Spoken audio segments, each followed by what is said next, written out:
নির্বাচনকে সামনে রেখে পুলিশের পাশাপাশি সব বাহিনীকে প্রশিক্ষণের আওতায় নিয়ে আসা হবে, জানিয়েছেন স্বরাষ্ট্র উপদেষ্টা জাহাঙ্গীর আলম চৌধুরী। সোমবার সিলেটে জেলা প্রশাসক সম্মেলন কক্ষে আইন শৃঙ্খলা পরিস্থিতি নিয়ে প্রশাসনের কর্মকর্তাদের সঙ্গে মত বিনিময় করেন স্বরাষ্ট্র উপদেষ্টা। এ সময় তিনি জানিয়েছেন, নির্বাচনে সেনাবাহিনীর পাশাপাশি বিমান বাহিনী ও নৌবাহিনীও কাজ করবে। ৭ সেপ্টেম্বর থেকে রাজারবাগ পুলিশ লাইনে প্রশিক্ষণ কার্যক্রম উদ্বোধন করা হবে। গণ অভ্যুত্থানের পর যেসব পুলিশের কর্মকর্তারা অনুপস্থিত আছেন তাদের বিরুদ্ধে আইন অনুযায়ী ব্যবস্থা নেওয়া হবে বলেও জানান স্বরাষ্ট্র উপদেষ্টা।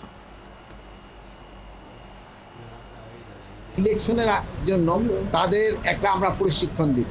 ওই প্রশিক্ষণ আমি 7 তারিখে রাজারবাগ পুলিশ কনভেনশন সেন্টারে আমরা ওইটার উদ্বোধন করব।